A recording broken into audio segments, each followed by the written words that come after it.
My phone buzzed once, then went quiet. A single text from my mother appeared on the screen. "Elena, you don't need to come back. Some places aren't meant for you." No call, no explanation, just that line, cold and final. Outside, snow fell over the city like ash. I stared at my coffee until it turned lukewarm, wondering how a family could erase someone with just 12 words. It was Thanksgiving week, the one time I still believed maybe this year would feel different. But when I opened our family group chat, I saw the photos. Candles, turkey, wine glasses, all tagged, everyone smiling, except me. I scrolled back to her message, read it again. The silence that followed wasn't loud, it was hollow, like the air right after something breaks. Some places aren't meant for you. I looked around my apartment where the only sound was the fridge humming and the city lights flickering through the snow. In my head, I could see them, Mom laughing at the head of the table, Dad carving the turkey, Ryan cracking another smug joke. They probably told themselves I was too sensitive, too distant, too Elena. And maybe I was. I'd stopped being their quiet fixer years ago. The one who smiled through insults and picked up the bill no one else offered to split. I pressed my palm to the cold window, watching a couple across the street carry groceries together, breath fogging the air. It looked warm. Ordinary. Everything I used to want family to feel like. My phone was still on the counter, the message still glowing. I thought about replying, about begging for a reason, but the words wouldn't come. Instead, I said it out loud, barely a whisper. "You said I don't belong there." "Fine." Then I added quieter, like a vow only the night could hear, "I'll build something you'll never forget."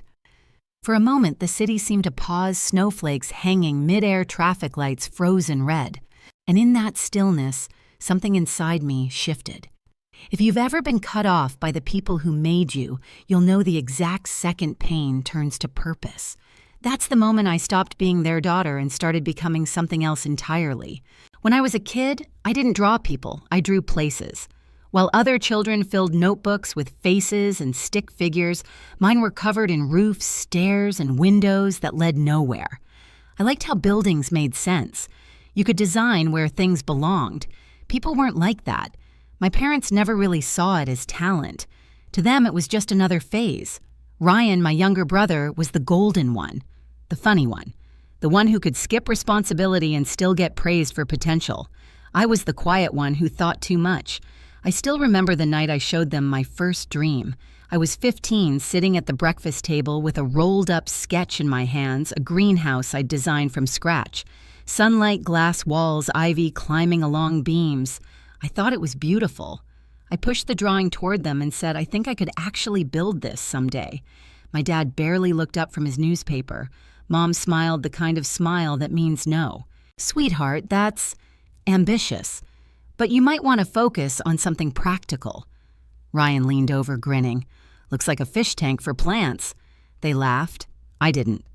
Later that night, I found my drawing crumpled in the trash coffee grounds, staining the paper. That was the night I learned silence could be armor. After that, I stopped showing them what I made. I applied for architecture school in secret, got in on a scholarship. When I called Mom to tell her, she sighed. "Architecture. That's a man's world, honey. You're too soft for that." I went anyway. 3 jobs, secondhand furniture, black coffee, and cold bagels for years. When I finally graduated, I thought they'd be proud.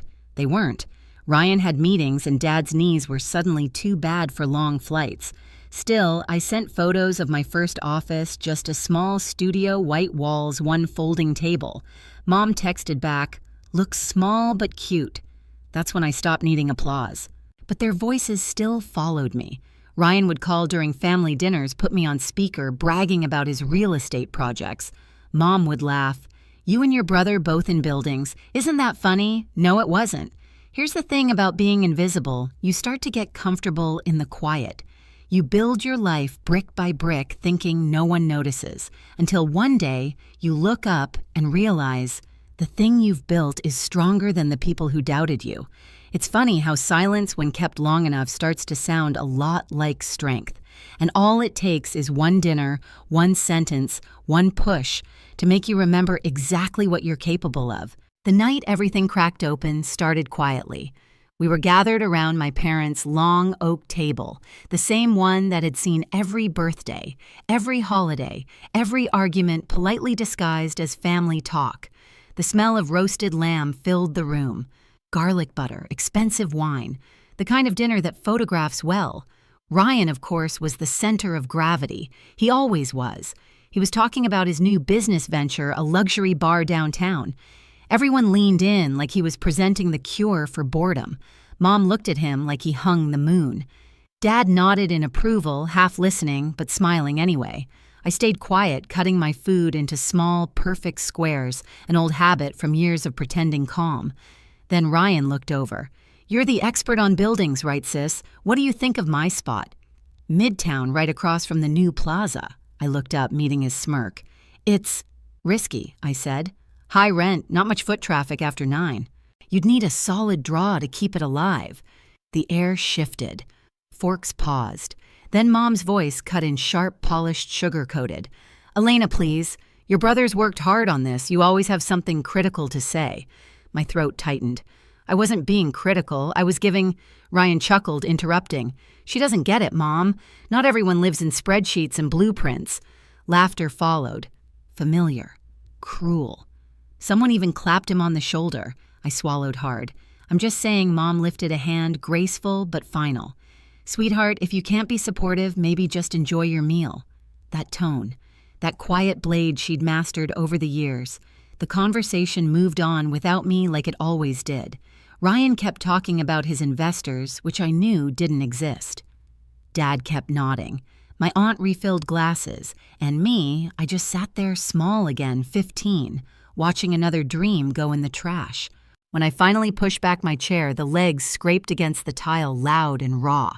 Everyone looked up. "You know what I said? Maybe you're right. Maybe I really don't belong here." Ryan smirked. "Guess that's finally sinking in."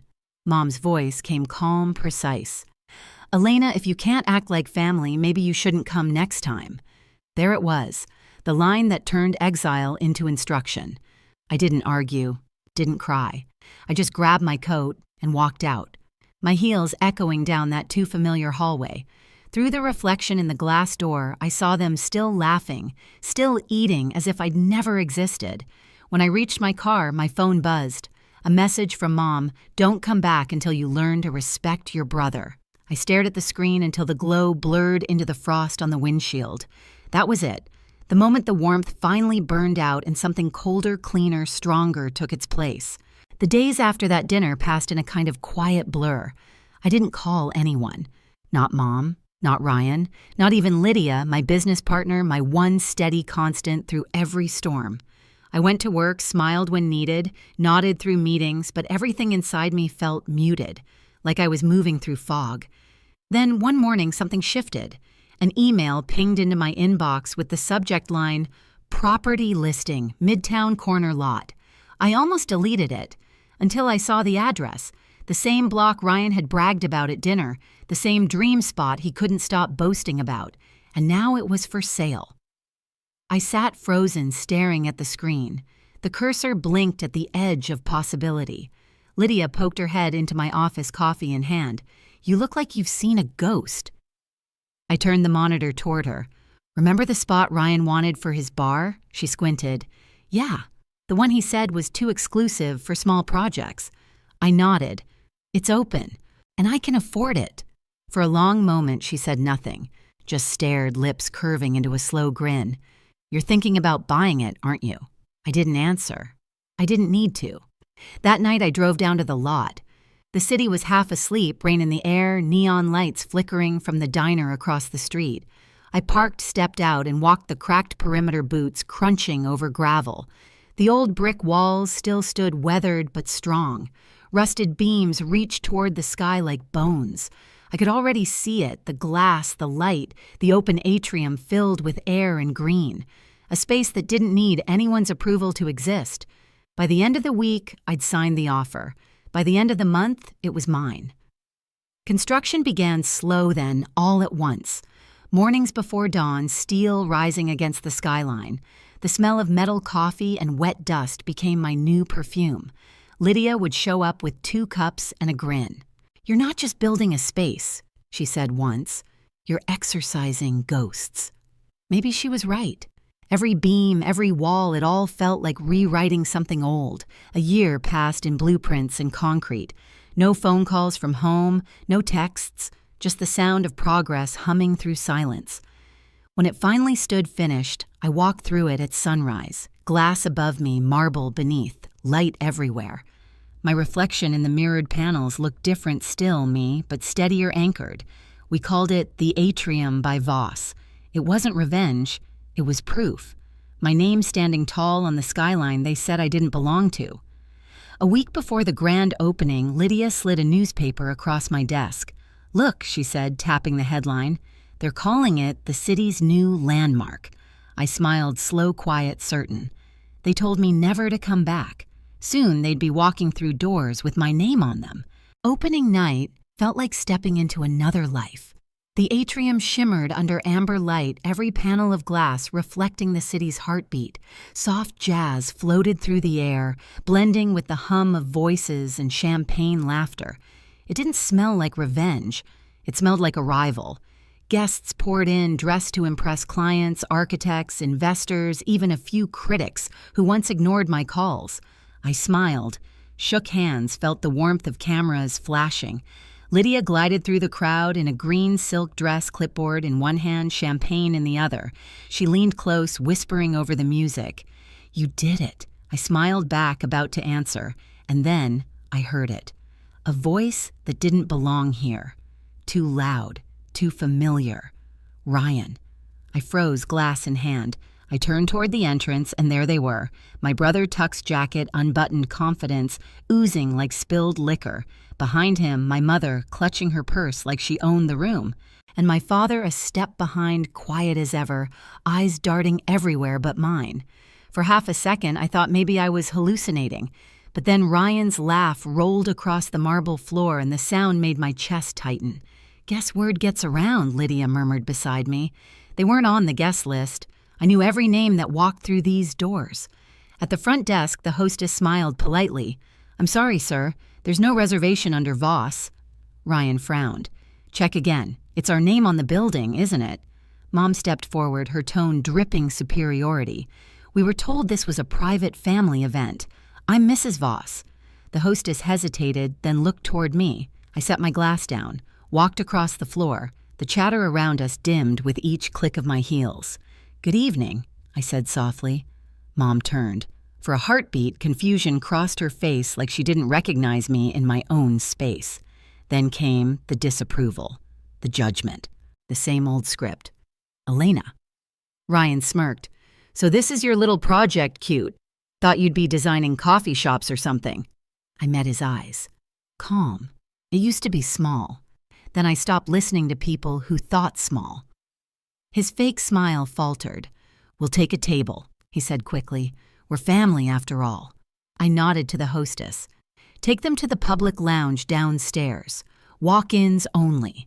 Ryan blinked, thrown off. What Mom's voice sharpened. "We're your family, Elena." I held her gaze steady as glass. "You told me not to come back. I just kept my promise." The silence that followed was thick enough to cut. Even the pianist hesitated mid-note. Ryan's jaw tightened. "You think this makes you better than us?" I stepped closer until my reflection filled his eyes.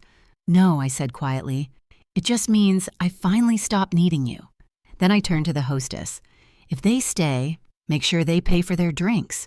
Their faces froze, shock, disbelief, humiliation.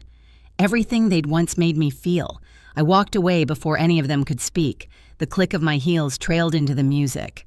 Lydia met me halfway across the room. "They came uninvited," she whispered. "Exactly," I said, just like always. By the time the music faded, the crowd had thinned. Laughter dissolved into soft murmurs, glasses clinking one last time. The atrium shimmered in half-light, my reflection caught between marble and glass. I slipped away to the upper terrace, heels in one hand, champagne in the other. Below me, the city glowed streets like silver veins, headlights threading through the night. Through the glass roof, I could still see them. Ryan and my parents sitting stiff at the bar, pretending to belong in a place they once said I'd never build. They didn't see me watching. They never did. The air was cool, heavy with the scent of rain and new steel. It smelled like endings and beginnings at the same time. My phone buzzed a text from Lydia. "You okay?" "They're still downstairs." I typed back, "Let them be. They'll figure it out." Setting the phone aside, I leaned on the railing, tracing my finger along the cold glass. In the reflection, I saw it all at once, me, the city, and the building that rose from everything they broke. A year ago, I was standing outside their house, afraid to knock. Now they were standing outside mine, waiting to be let in. Funny how that turns. For a brief second, I thought about calling Mom, saying something kind, maybe something like closure. But then her old message replayed in my mind, "Some places aren't meant for you." Maybe she was right. That house wasn't meant for me. This one was. Behind me, the doors slid open. Lydia stepped out, coat draped over her arm, hair tousled from the night. "They're leaving," she said softly. I nodded. "Good." She handed me another glass, her smile warm and knowing. "So, what now?" I looked down at the glowing sign above the entrance. The Atrium by Voss. My name, my work, my peace. Now I said I build things that don't need anyone's permission to stand. Lydia clinked her glass against mine. To that. We stood there for a moment, two silhouettes against the skyline. Then I turned toward the elevator, ready to go home. My phone buzzed again, an unknown number, a message. "Your place is beautiful. I didn't know. Mom." I smiled, set the phone face down on the railing, and left it there.